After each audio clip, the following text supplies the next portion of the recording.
তার মার সেরা যুবক আছে না নাই? ওর মাথায় তার, ওর কোমরে তার, ও কানে এত বড় হেডফোন, কথা কন না আছে না নাই? কি রে ব্যাখাটা যুবক। আবার কিছু কিছু যুবক হিজড়ার মতো, ও কানে দুল পড়েছে, কথা কয় না কেন? এরকম যুবক অবশ্য শেরপুর জেলায় নাই। আরে নাই, কত যুবক রং বেরঙের যুবক দেখবেন। কয়েকদিন আগে এক যুবক দেখি চুলের পিছনে কাটে লেখছে বিপিএল। কি লেখছে? তার মানে বাংলাদেশে বিপিএল খেলা চলিচ্ছে, ওই চুলের মাধ্যমে বুঝে দিচ্ছে, কথা কোন ঠিক না বেটি? খালি কি যুবকেরাই লেখে? কত মেয়ে দেখবেন স্টেডিয়ামে হাফ প্যান্ট আর গেঞ্জি পরে খেলা দেখে, খেলা দেখতে দেখতে যখন 4-6 মারে, ওই মেয়ের গালে দেখবেন লেখা আছে বিপিএল। সুবহানাল্লাহ কবেন না? আরে ও গালে বিপিএল লেখা দেখে সব কামাই করতেছে নাকি গুনাহ? জোরে বলে। যুব সমাজ নষ্ট হয়ে গেল। বগুড়া সাত মাথায় এক যুবক দেখি পিছনে লেখা আছে ইংরেজি দিয়ে আর। কি লেখছে? আপনি কিছু বোঝেন? আমি বলে যুবক তোর পিছনে আর লেখা, তাই হুজুর বুঝিচ্ছে না, অ্যাঙ্গেলে মার দিছি। বুঝিচ্ছি না রে বাবা, খুলে তো কব কি পিছনে ইংরেজিতে আর লেখা, মানে বুঝিচ্ছি না তো। বলছে হুজুর মানে যখন বলতেছেন মিথ্যা কথা বলে লাভ নাই, তবে আপনি দোয়া করবেন নাকি সেটা কর। কি দোয়া করবো আগে শুনি রে বাবা, দোয়া কর মনে। আপনি অবশ্যই দোয়া করবেন আল্লাহ যেন আমার প্রেম সফল করে। এর ভাষাটা কি বলবি না? আমার পিছনে আর লেখা দেখেছেন, তার মানে বুঝিচ্ছে না হুজুর আরতে হলো রুজি না ওয়াক্সার, আমি বুঝি না। আচ্ছা যে পুরুষ বিয়ের আগে ওই মেয়ের নাম মাথার উপরে নিয়ে ঘুরুচ্ছে, ওই বউ ঘরে তাহলে শান্তি না অশান্তি? ওর মাথার উপর সরে নাচবি, কথা কর ঠিক না বাটে? ওই বউ আসলে ওই বউ তো বউ হবি না, সেখানে আজরাইল স্বামী বলে দাঁড়িয়ে থেকে বেশাব কর, ওই তাই করি, কথা কন ঠিক না বেটি? এ যুগের নারীদের যে অবস্থা, বউ তো কথাই শুনতেছে না। আমি হুজুর আমার বউ কথা শুনে না। ভারত থেকে সফর করে আসলাম, স্ত্রী ডেকে বলতে কি নিয়ে আসলে? আমার মায়ের জন্য চাদর, বাবার জন্য চাদর, ছেলেটার জন্য একটা ভালো ড্রেস নিয়ে আসছি, মেয়েটার জন্য একটা কম্বল নিয়ে আসলাম, তারপরে ওই দেশে অনেক তেল পাওয়া যায়, এগুলো নিয়ে আসছি। করছো তোমার মায়ের জন্য নিয়ে আসলে, আমার মায়ের জন্য কি নিয়ে আসছো? কয়েকদিন আগে তো শীতের কাপড় তোমার মা বাবাকে নিয়ে দিলাম, আবার নিয়ে আসলে হ্যাঁ দেশের বাইরে গেছে, আমার মা বাবার কি শখ নাই? শখ শুনছেন কি বুঝলেন? আমার মা বাবার জন্য নিয়ে আসছি, আমার বউ থেকে হিংসা করিচ্ছে, তাহলে আপনার ঘরের কি অবস্থা? কি কি কথা কবেন না তো? সবার বউ একই। আমার দাও জিঙ্গা বেকা, হার আপনারটা কি সোজা দিয়ে বানাচ্ছে আল্লাহ? ওটাও বেকা। হ্যাঁ কি মনে করছেন? আমার মা বাবার জন্য কিছু করলে ও মনে মনে হিংসা করে, আর ওর মা বাবার জন্য করলে করবে না কে? করবে না কে? তুমি তো একটাই জামাই, একটাই জামাই। হায় হায় হায় হায়। আমার মাও কি তুমি গেলে ভালো মন্দ খিলাই না? আব্বা তো খালি বাজারত দৌড় মারে, বাজারত দৌড় মারে, কথা কন। মহিলাদের ওয়াজে আসতেছে ডিজিটাল ওয়াজে, একেবারে ডিজিটাল, খালি একটু অপেক্ষা করে। বাজানগো আমার যেই কথা বলতে চাচ্ছিলাম, ও মা বোনেরা খেয়াল করে শুনবেন মা, আপনাদের জন্য কিছু আলোচনা স্পেশাল ভাবে রেখে দিয়েছি মা। যেই কথা বলতে চাচ্ছিলাম যুবক ভাই, ওটা বলে দিছি, বারে কথা শুনেছে না ডেকোরেটরের ভাই, ওই আবার রাগ করে এমন সাউন্ড দিবে আমার গলা বসে যাবে। অর্থাৎ যা হচ্ছে চলুক, এটা নিয়মই তাই, বোঝেন না? যাত্রার প্যান্ডেলের মাইকের আর বক্সের কোনো ডিস্টার্ব হয় না, আর ওয়াজ মাহফিলের মাইকের বেশি সাটেই না, ভালোই হয় না। এম হরেন কেটে যায়, এটা হচ্ছে ওইটা তো হুজুর টান মারছেন তো মাইক কেটে গেছে, কথা বোঝেননি মনে হয়? বন্ধুগণ আমার সেই কথা বলতে চাচ্ছিলাম, মনে আছে যুবকের কথা? কথা বোঝেননি মনে হয়? ওই যে যুবক ভুলে গেছেন, যুবকের কি তার মার সেরা যুবক উঠছে, পকেট থেকে বের করেছে স্টার সিগারেট, হাতে ছিল গ্যাস চুলে, কথা বুঝছেন? ওই গ্যাস চুলে দিয়ে সিগারেটে আগুন লাগায় এমন কায়দায় ধোঁয়া ছাড়তেছে, মনে হয় আন্তনগরে ট্রেন ছাড়ছে।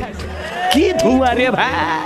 যারা বিড়ি সিগারেট খায় আর পাঞ্জাবি থাক আর ওই চাদর থাক, পুরে মানে আগুন দিয়ে পুরে পুরে খইসালা হচ্ছে, আর ওই ওর পাঞ্জাবি যদি খইসালা হয় ভিতর হচ্ছে আটা সালা, কথা কর।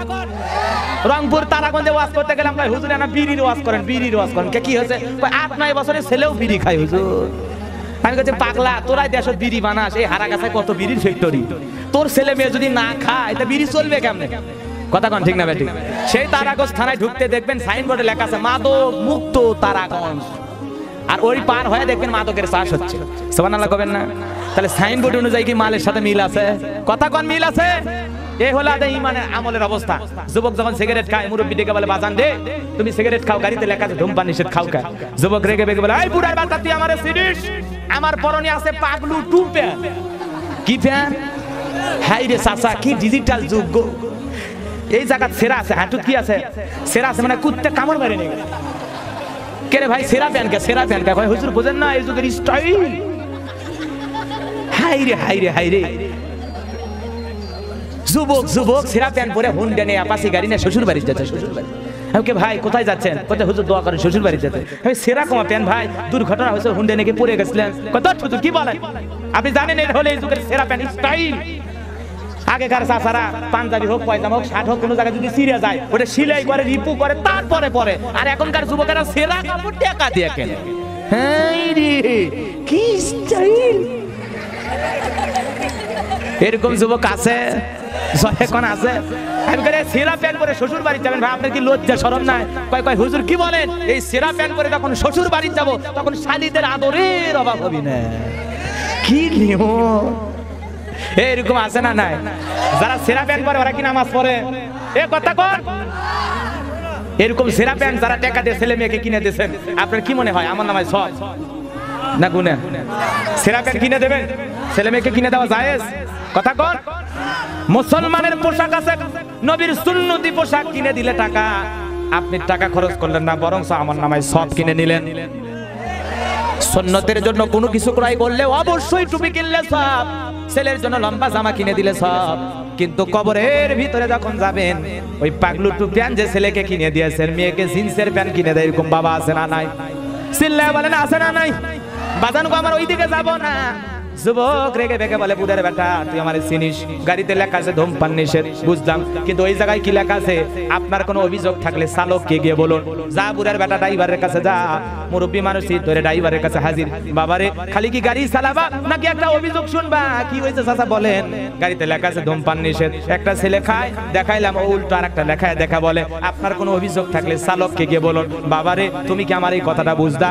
এইবার ড্রাইভার দেখে বলে চাচা দেখেন তো আমার সিটের পিছনে কি লেখা আছে। গাড়ি চালাবার সময় চালকের সাথে কথা বলিবেন না। তাহলে অভিযোগটা দেবেন কার কাছে? আসতে বললে জোরে হয় কথা, ঠিক না বেটি? আমার ভাইয়েরা সব কথা বাদ দিলাম, চলুন আমি আমার মূল আলোচনায় চলে গেলাম। কবরের ভিতরে প্রশ্ন করবে মার রব্বুকা, তোমার রবকে? বলেন তো যারা আরবের গোলামি দুনিয়াতে করে গেছে তারাই বলতে পারবে রব্বি আল্লাহ, আমার রবকে। আর চিল্লায় বলেন কে? বাজান গো আমার শুধু কবরের ভিতরে প্রশ্ন করবে এই জায়গাতে চলে গেলেন তা নয়, আরো কথা আছে বাজান। এই পৃথিবীতে আপনি ইমানদার মুসলমান হিসাবে আপনার দিলের ভিতরে সেই রবের ভয় থাকার দরকার আছে না নাই? আরো চিল্লায় বলেন দরকার আছে না নাই?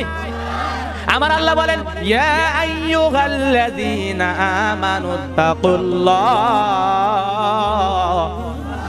আল্লাহ ডেকে বলেন হে ইমানদারগণ আমি আল্লাহকে ভয় করো, আমি আল্লাহকে ভয় করো। বন্ধুগণ আমার ভালো করে বুঝবেন, যারা ইমানদার তারা কেবলমাত্র আল্লাহকে ভয় করবে। তাহলে দিলের ভিতরে রবের ভয় নাকি র‍্যাবের ভয়? চিল্লায় বলেন কার ভয়? র‍্যাবকে ভয় করবে তারা যারা সন্ত্রাসী, চাঁদাবাজ, দুর্নীতিবাজ। বন্ধুগণ আমার যারা ইমানদার তারা কোনোদিন র‍্যাবকে ভয় করবে না, তারা ভয় করবে আমার রব আল্লাহকে।